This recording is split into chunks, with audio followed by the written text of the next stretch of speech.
बच्चों अब हम लोग केप्लर्स के लॉज को देखते हैं और यहां चैप्टर खत्म हो जाएगा ग्रेविटेशन हमारा। तो केप्लर्स लॉ में क्या है मेरे बच्चे कि हम सबसे पहले देखते हैं केप्लर्स ने लॉ ऑफ ऑर्बिट दिया, मींस फर्स्ट लॉ केप्लर्स का था लॉ ऑफ ऑर्बिट। और ये क्या कहता है लॉ ऑफ ऑर्बिट? बेटा इस केप्लर्स का कहना था कि हर एक प्लैनेट रिवॉल्व करता है around the sun in elliptical path, वो एलिप्टिकल ऑर्बिट में घूमता रहता है।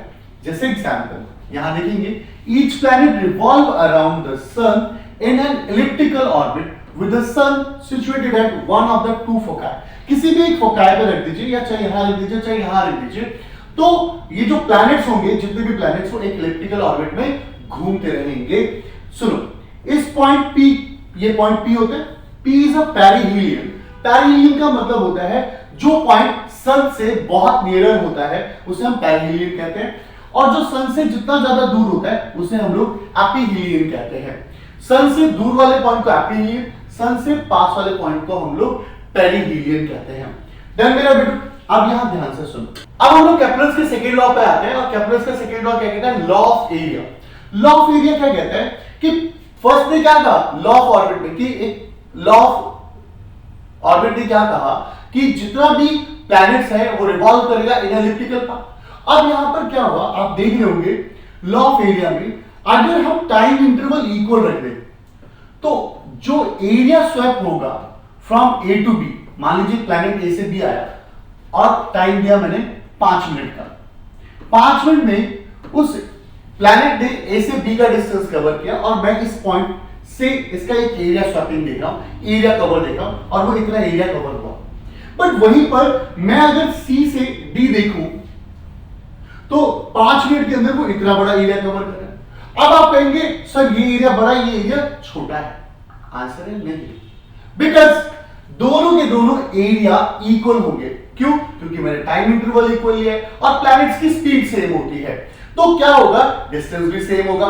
तो यहां पर एरिया जो होगा वो स्वैप होगा, इक्वल एरिया स्वैप होता है in equal interval of time. तो सर यहां पे छोटा यहां पे बड़ा क्यों दिख रहा है? उसके पीछे रीजन बताता हूं। मेरे बच्चे क्या हुआ, सपोज कीजिए आपके सामने से एक बंदा 100 की स्पीड में बाइक लेके चला गया, आपके सामने से, ज्यादा दूर नहीं था, आपने कहा यार बड़ी तेज बाइक चला रहा है, और वहीं पर एक एरोप्लेन 300-400 की स्पीड में दौड़ रहा है।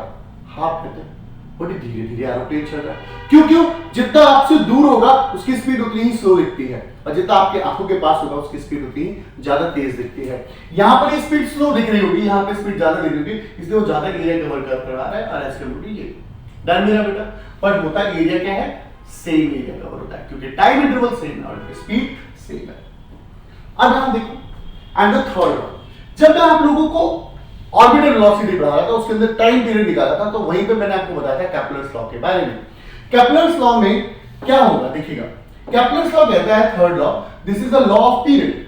लॉ ऑफ पीरियड क्या कहता है कि square of the time period is directly proportional to cube of semi major axis. Means what मेरा बच्चा, कि जो भी revolution of the time period होगा वो सेमी मेजर एक्सिस के रेडियस के, सेमी मेजर एक्सिस ये होता है, ठीक है, सेमी माइनर एक्सिस ये होता है, तो सेमी मेजर एक्सिस के क्यूब के बराबर होगा। यानी जब हम प्रोपोर्शनल बनाएंगे तो के आर की क्यूब आया। ये एक्सप्रेशन कहां से आया था? और ये एक्सप्रेशन ऑलरेडी मैं आपको पहले बता चुका हूं, यहां पर हमने देखा था, यहां पे ये देखो, यहां पे जब आप स्क्वायरिंग बोथ साइड कर रहे हैं, स्क्वायरिंग बोथ साइड, तो आप ये देखिए ना, यहां पे अगर h को आप 0 कंसीडर कर ले, h आपका 0 है near to the earth surface, तो देखिए g m 4 पाई स्क्वायर ये सारे कांस्टेंट्स हैं, h हमारा 0 हो गया, तो स्क्वायर ऑफ टाइम पीरियड क्या हुआ? Directly proportional to h cube हुआ, r क्यूब हुआ, h को हमने 0 कंसीडर किया।